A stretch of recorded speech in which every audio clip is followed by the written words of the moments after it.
प्रेम से बोलिए हर हर महादेव।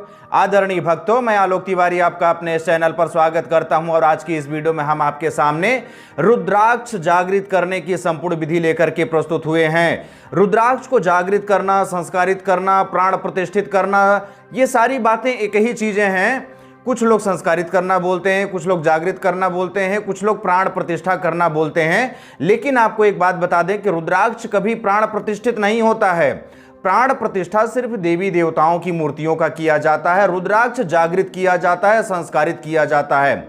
रुद्राक्ष पेड़ के फल की गुठली होती है, जो सोए हुए अवस्था में होती है, उसे जगाना पड़ता है, जागृत करना पड़ता है, संस्कारित करना पड़ता है। तो आज के इस वीडियो में हम आपके सामने रुद्राक्ष को संस्कारित करने की संपूर्ण नियमावली, रुद्राक्ष को जागृत करने की संपूर्ण विधि करके दिखाने वाले हैं, जिससे आपको सब कुछ समझ में आ जाए और आप आसानी से रुद्राक्ष संस्कारित कर सकें और संस्कारित रुद्राक्ष धारण करके उसका लाभ प्राप्त कर सकें। आइए अब इस वीडियो को प्रारंभ करते हैं और देखते हैं कि कैसे रुद्राक्ष जागृत किया जाता है। लेकिन इस वीडियो में आगे बढ़ने से पहले आपको एक सूचना देना चाहते हैं कि हमारा एक चैनल और भी है, जिसका नाम है हिंदू तीर्थ स्थल। उस चैनल पर हिंदू, जैन, बौद्ध एवं सिख समुदाय के संपूर्ण तीर्थ स्थलों की जानकारी प्रस्तुत की जा रही है। यदि आप उन तीर्थ स्थलों की जानकारी निरंतर प्राप्त करना चाहते हैं तो उस चैनल को भी सब्सक्राइब कर लीजिए। उस चैनल का लिंक इस वीडियो के डिस्क्रिप्शन बॉक्स पर उपलब्ध है। आइए इस वीडियो को अब प्रारंभ करते हैं। रुद्राक्ष जागृत करने के लिए कुछ सामग्रियों की आवश्यकता होती है। आइए सबसे पहले हम सामग्रियों पर नजर डाल लेते हैं कि कौन कौन सी सामग्रियों की आवश्यकता होती है। सबसे पहली सामग्री तो है रुद्राक्ष, जिसे आपको जागृत करना है। ये ओरिजिनल रुद्राक्ष हैं जो कि लैब रिपोर्ट के साथ हैं। कभी इस तरह से कांच के डिब्बे में पैक होकर के आ जाता है, कभी इस तरह से पन्नी में पैक होकर के आता है, लेकिन लैब रिपोर्ट के साथ आता है। यह ओरिजिनल रुद्राक्ष है। ऐसे ही रुद्राक्ष आपको लेने हैं। उसके अलावा चंदन, अक्षत, सरसों तेल, पुष्प, कपूर, धूप बत्ती, एक साफ कटोरी, एक खाली दीपक कपूर जलाने के लिए, पंचगव्य, गंगा जल, 108 बेलपत्र। लेकिन बेलपत्र में आपको ध्यान रखना होगा, 3 में से 2 पत्तियां खाली रहेंगी, बीच वाली पत्ती में ओम लिखना है। सभी 108 बेलपत्र में इस तरह से बीच वाली पत्ती में ओम लिख करके रखना है।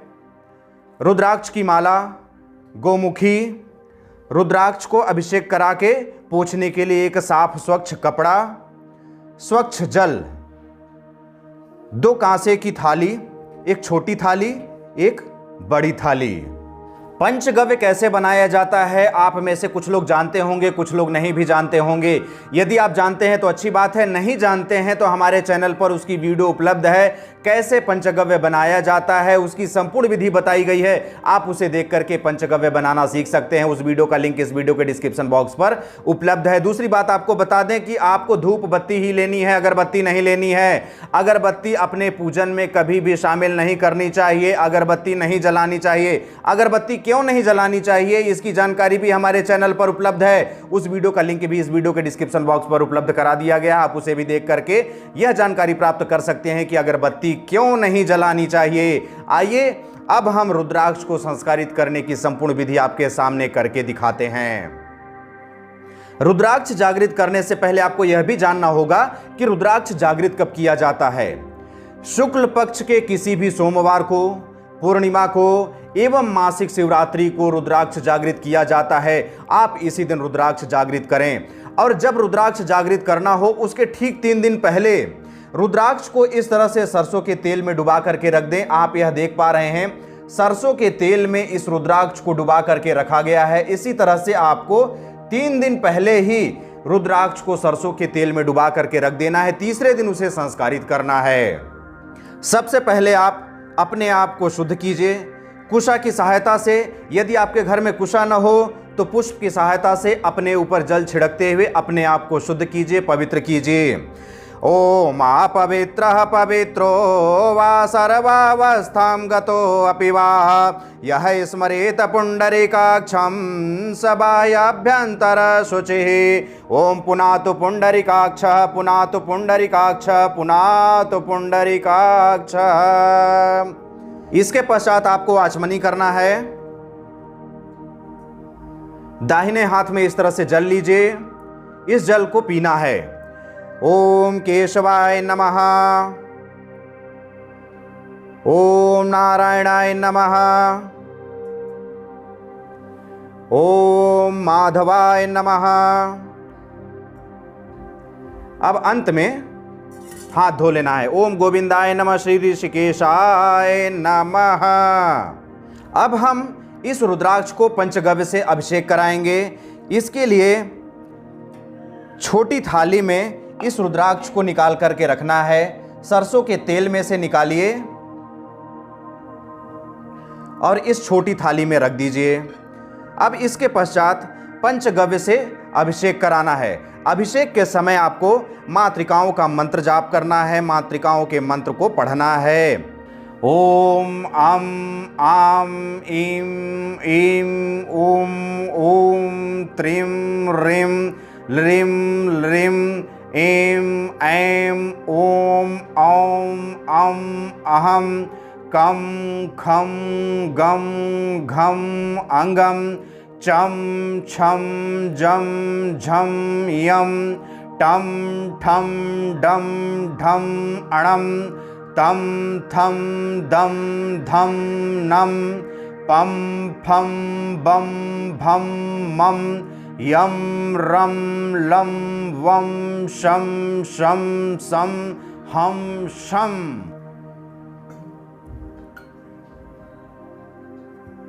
अब इसे आप अच्छे से स्नान कराइए। अच्छे से धोने से तेल की चिकनाई निकल जाएगी।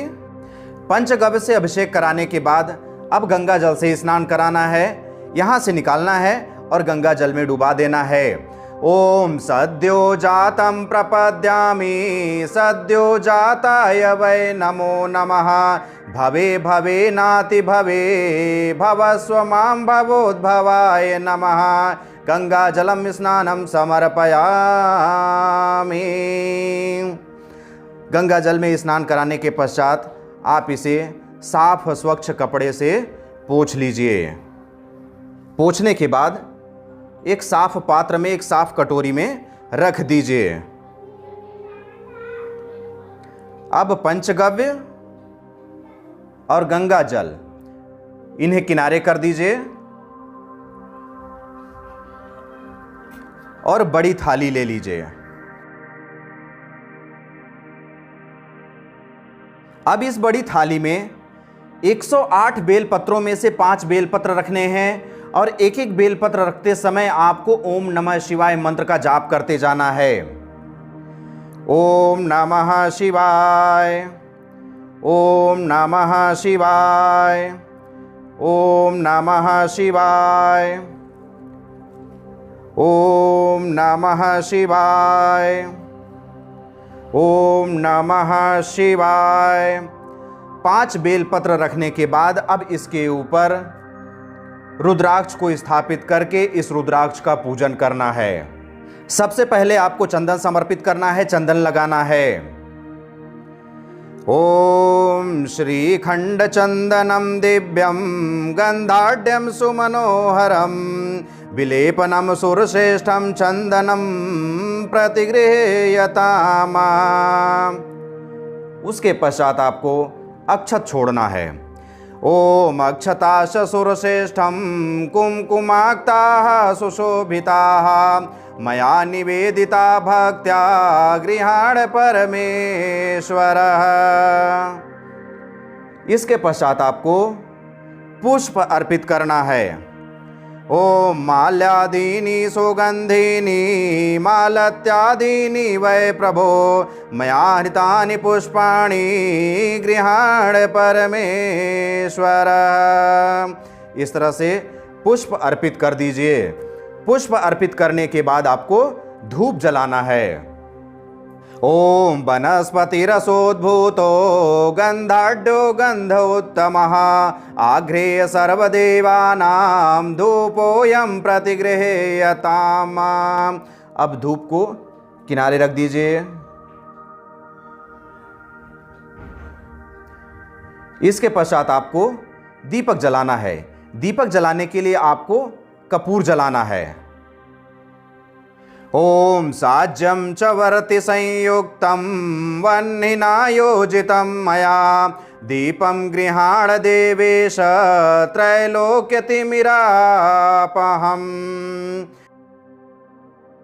लेकिन आपको एक बात ध्यान रखना होगा कि जब तक आपका पूजन संपन्न नहीं हो जाता है, रुद्राक्ष जागृत करने की संपूर्ण विधि संपन्न नहीं हो जाती है, तब तक यह दीपक बुझनी नहीं चाहिए। इसलिए आपको अतिरिक्त कपूर रखना होगा, जिससे कि आप इस दीपक में निरंतर कपूर छोड़ते रहें और यह दीपक प्रज्वलित रहे। इसके पश्चात आपको बचे हुए शेष 108 बेलपत्र में से सभी बेलपत्र को ओम नमः शिवाय मंत्र का जाप करते हुए इस रुद्राक्ष के ऊपर रखते जाना है। आपको एक बात बता दें कि जो 5 बेलपत्र रखे हैं इसे सीधे रखना है, अर्थात चिकना भाग ऊपर रखना है। लेकिन जो शेष बेलपत्र हैं इन्हें उल्टा करके रखना है, पलट के रखना है, चिकना हिस्सा नीचे की ओर होना चाहिए। आइए अब इसे हम रखते हैं। रखते हुए ओम नमः शिवाय मंत्र का जाप करना है। ओम नमः शिवाय, ओम नमः शिवाय, ओम नमः शिवाय, ओम नमः शिवाय, ओम नमः शिवाय, ओम नमः शिवाय। इस तरह से 108 बेलपत्र अर्पित करते करते 108 बार पंचाक्षरी मंत्र अर्थात ओम नमः शिवाय मंत्र का जाप भी पूर्ण हो गया। इसके पश्चात आपको जिस भी रुद्राक्ष को जागृत करने जा रहे हैं उस रुद्राक्ष के मंत्र का भी 108 बार जाप करना है, अर्थात एक माला जाप करना है। उसके लिए आपको सिद्ध किया हुआ, संस्कारित किया हुआ रुद्राक्ष की माला चाहिए और एक गोमुखी चाहिए। इसी गोमुखी के अंदर माला रख करके 108 बार संबंधित रुद्राक्ष के मंत्र का जाप करना है और यह प्रक्रिया पूरे 5 दिन तक रहेगी। यहां तक की प्रक्रिया सिर्फ पहले दिन, लेकिन जब आप रुद्राक्ष के मंत्र का जाप करेंगे तो वह 5 दिनों तक करना होगा। एक दिन आज हो चुका है, 4 दिन और करना है। और जब आप रुद्राक्ष के मंत्र का जाप करेंगे उस समय भी आपको इसी तरह से कपूर का दीपक प्रज्वलित करके रखना है और जब तक आपका जाप पूरा न हो जाए तब तक यह दीपक ऐसे ही जलती रहनी चाहिए। 5वें दिन यह रुद्राक्ष सिद्ध हो जाएगा और आप इसे धारण करके इसका पूर्ण लाभ प्राप्त कर सकते हैं। यहां पर एक महत्वपूर्ण बात और बता देना चाहते हैं कि आप 108 बेलपत्र तो यहां पर अर्पित किए, लेकिन बेलपत्र अर्पित कैसे करना है आपको इसका भी विधान मालूम होना चाहिए। अधिकांश लोग क्या करते हैं, बेलपत्र उठाए, जैसे भी पकड़े और चढ़ाते गए। ऐसा नहीं होता है। बेलपत्र चढ़ाने के लिए आपको अंगूठा, अनामिका और मध्यमा उंगली का उपयोग करना चाहिए। इसे इस तरह से पकड़ना चाहिए। आप देख रहे हैं अंगूठा और ये 2 उंगलियां, ये दोनों उंगलियां बाहर रहेंगी। इस तरह से गोमुखी मुद्रा बनाना है, इस तरह से पकड़ना है और इस तरह से अर्पित करना है। यह बेलपत्र चढ़ाने का सही नियम हुआ। आप इस विधान से रुद्राक्ष जागृत करके उसे धारण करके उसका संपूर्ण लाभ प्राप्त कर सकते हैं। लेकिन आपको आपकी सुविधा के लिए एक बात बता देना चाहते हैं कि यदि आप रुद्राक्ष जागृत करने में किसी भी कारणवश असमर्थ हैं, रुद्राक्ष जागृत नहीं कर पा रहे हैं, तो आप हमसे संपर्क कर सकते हैं। हम आपको इस तरह से लैब प्रमाणित रुद्राक्ष जागृत करके आपके घर तक पहुंचवा देंगे। आपको जो भी रुद्राक्ष चाहिए, एक मुखी से लेकर के जितने मुखी तक रुद्राक्ष चाहिए, हम आपके घर तक लैब प्रमाणित सिद्ध किया हुआ रुद्राक्ष पहुंचवा देंगे। इसके अलावा सभी प्रकार के जाप माला जो कि लैब प्रमाणित हैं वे भी हमारे पास उपलब्ध हैं। वे भी जागृत किए हुए उपलब्ध हैं, बिना जागृत के भी उपलब्ध हैं। उन मालाओं को यदि आप प्राप्त करना चाहते हैं तो उसके लिए भी हमसे संपर्क करिए। साथ ही साथ आपको पारद शिवलिंग, नर्मदेश्वर शिवलिंग, स्फटिक शिवलिंग, पारद के श्री यंत्र, स्फटिक के श्री यंत्र अर्थात संपूर्ण ज्योतिषी सामग्री हमारे माध्यम से आप प्राप्त कर सकते हैं। कोई भी ज्योतिषी सामग्री प्राप्त करना चाहते हो तो आप हमसे एक बार अवश्य संपर्क करिएगा। रुद्राक्ष सिद्ध करने के बाद कुछ लोगों का यह भी प्रश्न रहता है कि इस सरसों के तेल का क्या करना है, जिस तेल में रुद्राक्ष को डुबा करके रखे थे।